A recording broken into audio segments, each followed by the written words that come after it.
nada, permítanme agradecerles que en atención al cumplimiento del compromiso que hicimos en la última reunión, agradecerles su asistencia a esta reunión que hemos programado, que se vaya celebrando de manera por lo menos un encuentro mensual.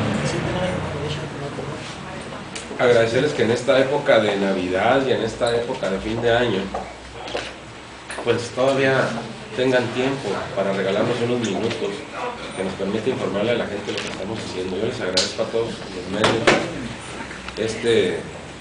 esta dedicación de tiempo que nos brindan. Cerramos el año muy fuerte en el periodo ordinario de 2013 en la Cámara con la reforma energética. Todos ustedes deben de haber seguido por la televisión el desarrollo de los acontecimientos que se presentaron para que esta reforma pudiera llevarse a cabo en la Cámara. Se ha requerido muchísimo trabajo de concertación con los distintos grupos parlamentarios. Una reforma que a mi juicio es benéfica para el país, altamente benéfica. Y bueno, hay partidos distintos al Partido Revolucionario Institucional que señalan algunos temores de algunas deficiencias de la reforma. Yo no comparto esa opinión. Yo voté a favor de la reforma como diputado por Chihuahua porque estoy plenamente convencido de que se trata de una reforma que va a establecer las bases, que va a permitir generar condiciones de desarrollo en el país, de desarrollo económico. Yo creo que con la reforma energética que se dio habrá grandes inversiones en el país que van a permitir el desarrollo económico, la generación de más empleo y empleo mejor pagado. Esa es una de las grandes virtudes de esta reforma. Por supuesto, la reforma, dentro de las inquietudes que manifiestan algunos militantes de otros partidos, está el tema de la privatización del petróleo. Yo quiero que quede muy claro que la reforma no privatiza ninguna gota de petróleo, no privatiza ninguna actividad. Permite lo que ya permitía la Constitución Política de los Estados Unidos Mexicanos en los artículos 25, 27 y 28. Unos ejemplos de países que realizaron sus reformas antes que México y vemos cómo se ha detonado la economía en aquellos países. Hemos aprendido también de los errores que cometieron algunos países al permitir la inversión privada. Y esto nos ha permitido que la reforma energética en México de una vez cubra los errores que se cometieron en otros países y que tome las bondades de esta combinación de inversiones privadas y públicas sin poner en riesgo ni la propiedad, ni la rectoría, ni las utilidades del petróleo en el país.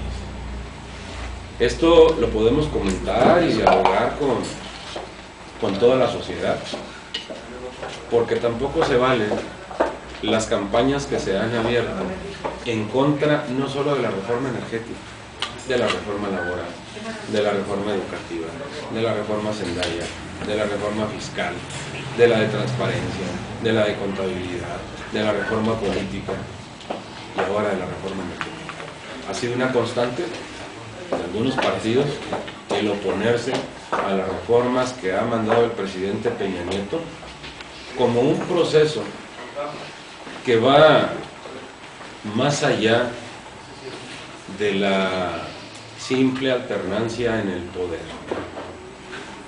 Ahora estamos hablando de la transición en el quehacer público. No se queda en una alternancia de partidos que ocupen la presidencia de la República. Hoy se trata de la verdadera transición que necesita el país.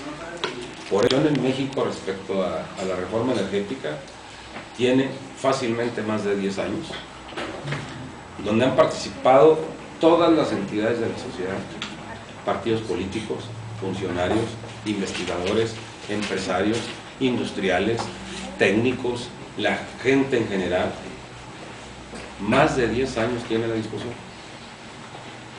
Lo que se ha discutido en 10 años, querían que se volviera a discutir en horas o en minutos.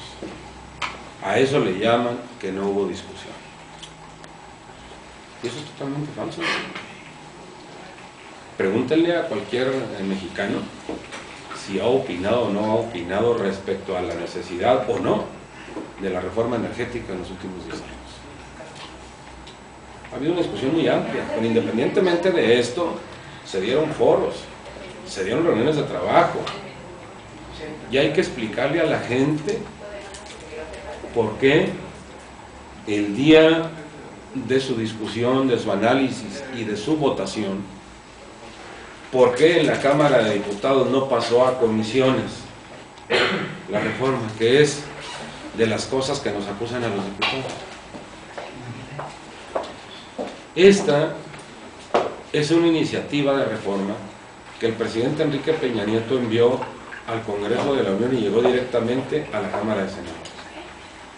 Por lo tanto, en el proceso legislativo se considera Cámara de origen el Senado de la República. Ustedes vieron por la televisión cuántas horas trabajaron todos los que desearon hacerlo en la Cámara de Senadores. Se reunieron los coordinadores de las fracciones y al tiempo que estaban reunidos para firmar el acuerdo de que la iniciativa se fuera a comisión, algunos diputados y diputadas de los partidos de izquierda fueron y tomaron el pleno, fueron y tomaron el recinto oficial de la Cámara de Diputados, le pusieron cadenas, le pusieron candados y le pusieron barricadas, pretendiendo que ni siquiera se fuera a comisiones, pretendiendo exclusivamente que no se realizara el análisis de la iniciativa. Frente a esto, los mismos coordinadores, representantes de quienes estaban allá con el recinto oficial tomado, dijeron: vamos a consultarle al Pleno y que el Pleno sea el que decida. La mayoría de diputados concentrados en el Pleno, para eso se habilitó un espacio adicional alterno ahí en la Cámara, acordamos y votamos a favor de que de inmediato se sometiera a discusión y análisis en el Pleno. El total, que es totalmente falso que no hubo análisis, que es totalmente falso que privatiza, que es totalmente falso que los particulares vienen a convertirse dueños del petróleo, del gas o de la energía eléctrica. Es absolutamente falso. La ley ya quedó, la reforma ya quedó, está por escrito. Cualquier ciudadano tiene acceso a ella para analizarla y que revise si yo en mi declaración estoy contando alguna mentira o si están mintiendo. Empleo y mejor pagado. ¿Por qué mejor pagado? Porque van a requerir técnicos. Esa es la gran virtud de que el gobernador César Duarte haya logrado levantar bandera blanca en educación, porque esos son los técnicos que van a estar mejor pagados dentro de los trabajadores que van a necesitar las empresas que vengan a instalarse para la extracción de gas, que va a ser lo primero en el estado de Chihuahua. Y dentro del estado de Chihuahua la extracción de gas, estoy seguro que abundará en el 5º distrito, porque por los estudios realizados es en la zona de desierto y semidesierto donde hay más gas en el subsuelo.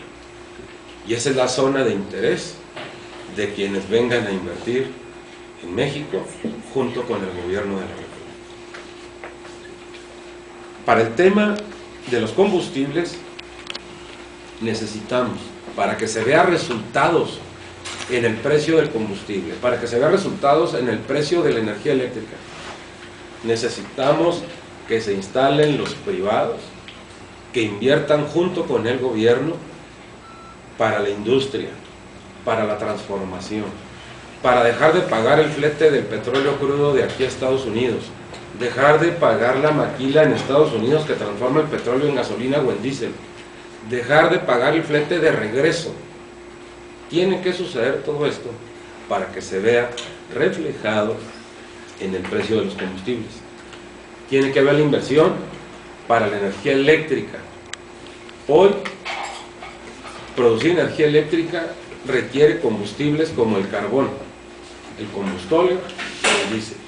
En el momento que se haga la extracción de gas y el gas se utilice como combustible para producir energía eléctrica, cuesta entre 4 y 6 veces menos producir energía eléctrica que con lo que se está produciendo ahora. En ese momento tendremos que ver reflejado en el recibo la disminución del costo de la energía eléctrica. Esto lleva tiempo. Esto lleva tiempo. Propiedad exclusivamente de México y la rectoría facultad exclusivamente del Estado mexicano. ¿Por qué había que ponerle esto? Al no ponerle esta leyenda, hoy mismo hay contratos con privados, porque si usted lee la Constitución permite que se les contrate para que vengan y exploren, pero sin correr los riesgos que en la reforma le pusimos ahora a los compartes. Se permitía que ese contrato que tiene la empresa privada entrara a la bolsa de valores y que si se perdía, lo que se perdía era el petróleo de los mexicanos. La necesidad de la instalación de infraestructura para transformar el crudo en combustibles que utilizamos. Pero además hay que decirle a la gente que desde ahorita la reforma contempla lo siguiente en ese sentido. Hoy el subsidio a la gasolina es para todo el que la utilice, para todo el mundo. Es decir, el precio ya aparece con un subsidio. En el futuro, lo que pusimos nosotros en la reforma es, el subsidio va a ser direccionado. Más subsidio a quien más lo necesite y menos subsidio a quien no lo merezca o no lo necesite. El subsidio va direccionado hacia la clase más pobre en el futuro. Así quedó establecido en la reforma. Para proteger al productor chiquito en el campo, para proteger al obrero, para proteger a la madre soltera, etcétera, etcétera. Para proteger al microempresario. Pues ¿cómo va a seguir el subsidio para el yate? ¿Cómo va a seguir el subsidio para el jet? Esa es la diferenciación que le pusimos para que en materia de subsidios se aplique. Fíjate que a la madre de toda, para mí la educativa, porque de la educación se derivan todos. La base. Es la base. Pero ya tuvimos una arriba y adelante con Echeverría, una renovación con De la Madrid, que se quedan en el camino. Sí, gracias. Dicen ahorita, no vamos a privatizar. Yo creo que esas posturas ya lo sabemos, de izquierda. No, más. Dentro de la competencia en el tema de energía en el mundo, México va absolutamente rezagado. Si no hacemos esta reforma y lo dejamos como está, es totalmente seguro que vamos hacia atrás. Nosotros preferimos correr el riesgo de que las cosas se den, pensando en que se van a dar, que dejar las cosas como están con la certeza de que vamos hacia atrás. Es preferible. Si alguien le dice, si no se opera se muere, pero si se opera tiene la mitad de posibilidades de salvarse y la mitad que no, ¿qué hace cualquier persona? ¿Se opera o no? Esto es lo mismo. Dejar a Pemex como está, dejar todo el tema de la energía como está, es ir hacia atrás. Que haya que correr riesgos, los tenemos que correr. Y en eso quedamos de acuerdo la mayoría de los diputados en la Cámara. Por eso se votó a favor y por eso ganamos la votación para que la reforma se hiciera. Por supuesto que en la tribuna hubo voces expresando lo que acaban de expresar ustedes, que existe el riesgo. Bueno, entonces díganos un procedimiento que permita mejorar sin riesgos. Aquí. En las reuniones en México me tocó presenciar 2 más, donde yo tengo la firme convicción por los acuerdos que se han tomado y que deberán informarlo el señor gobernador, no yo, de que la planta de Pemex de fertilizantes en Camargo se va a reabrir. No, eso ya lo dijo el gobernador, pero ¿cuándo? Por eso, se va a bueno, la primera visita que hicimos ahí, tuvimos oportunidad de recorrer y ver el estado físico que guardan las instalaciones. Requiere el canal, requiere que llegue el agua, requiere que llegue el gas, requiere la reinstalación, el reacondicionamiento de toda la infraestructura de la propia planta. Se está trabajando en eso. No son procesos que se puedan resolver de inmediato porque la planta no estaba para llegar y picarle un botón y que arrancara. La verdad es que la petroquímica de Camargo es una planta que requiere una inversión enorme. Es obsoleta, ya tiene que ser casi nueva. Y se está haciendo, casi nos están haciendo una planta nueva para que opere. Yo pienso que estamos en un momento de transformaciones del país. Y uno de los sectores que requiere una transformación profunda es precisamente el campo mexicano, en todo el país. Yo estoy abierto para que todos los que aspiren a dirigir la CNC, abramos el espacio de reflexión, de análisis, frente a las autoridades agrarias del país. Y con esto me refiero frente a los campesinos, que son los que representan allá en los ejidos, en las colonias agropecuarias, en las comunidades indígenas, en la pequeña propiedad, para que hagamos una reflexión hacia dónde debe de ir la CNC, qué tiene que hacer para llevar el campo a dónde. Yo estoy listo para hacer un análisis público con todos los que deseen dirigir la CNC, la pública, que se requiere. Ahora, si usted quiere que ahorita le exprese mi propuesta, pues invíteme a 3 candidatos, a 3 de los que aspiren, y lo dialogamos con mucho gusto. Pero ¿quién, aparte de las personalidades que se han pronunciado por usted, quién más? Aparte de don Augusto y de don Gerardo Sánchez. Bueno, mire, ha habido expresiones que yo agradezco mucho, con don Eladio Ramírez López, con Cruz López Aguilar, con don Augusto Gómez Villanueva, que usted ya lo mencionaba, con el maestro Ríos Camarena, y con algunos otros exsecretarios generales de la CNC nacional. Pero la verdad es que tenemos que entender que la CNC también es una entidad política. No solamente es un espacio de representación de los procesos económicos o productivos, también es una entidad política. Donde interviene el partido. Y también interviene el Partido Revolucionario Institucional. Es decir, la CNC es una entidad que va más allá de una simple representación de campesinos. Recuerden para qué se creó la CNC desde su origen, como la ventanilla única de la demanda campesina. Hoy hay 100 organizaciones campesinas, no es la única, sigue siendo la más grande, sigue siendo la que agrupa el mayor número de campesinos, la mayor superficie, el mayor volumen de producción, el mayor número de cabezas de ganado, el mayor número de pinos, el mayor número de minas, el mayor número de litorales marítimos, costeros. Es decir, sigue siendo la organización campesina más grande del país. Y tiene que ser manejada como tal, con ese grado de responsabilidad y con ese grado de seriedad, que protege y le da solución a los problemas que al menos en campaña a mí me plantearon, en materia de cuál es el nivel de gasto que tiene que hacer un acreditado en Infonavit, el nivel de gasto comparado contra su nivel de ingreso. ¿Qué encontré yo en la campaña? Gente que tiene un empleo donde gana 5,000 pesos y más de la mitad tiene que entregárselo a Infonavit. Gente que hace años tenía un empleo donde ganaba 20,000 pesos y tenía que darle 7,000 pesos a Infonavit. Perdió aquel empleo y hoy tiene uno de 5,000.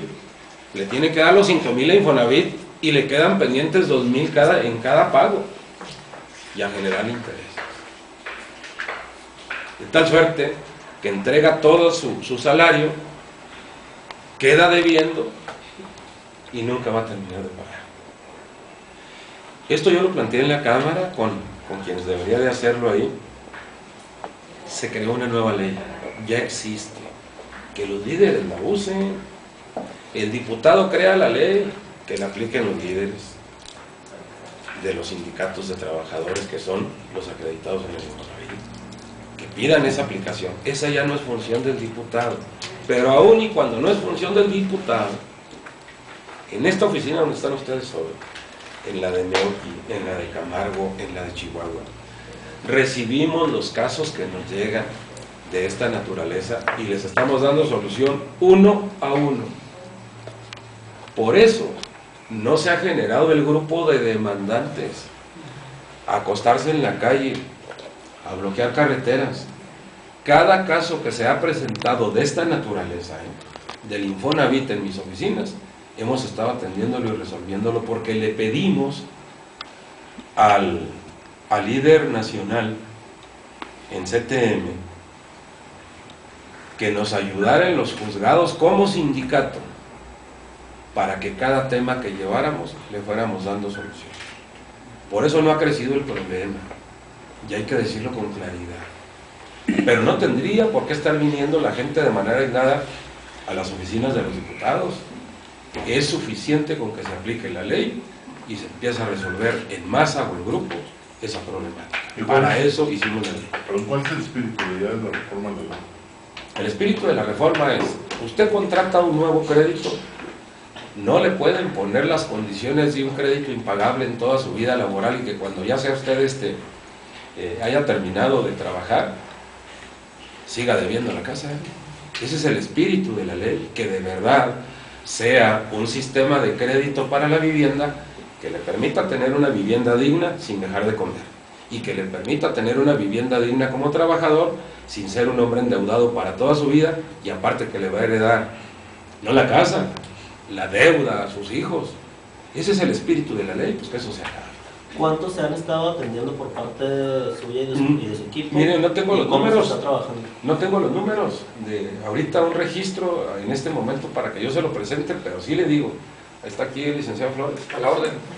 Más o menos, ¿cuántos han venido aquí con Infonavit? Unos 50 personas. ¿Cuántos han venido a Mioki? ¿No estás ahí? Subió aquí a la oficina arriba. Consúltenlo. Sí, claro. Todos los casos de Infonavit que han venido los hemos resuelto. ¿Cómo?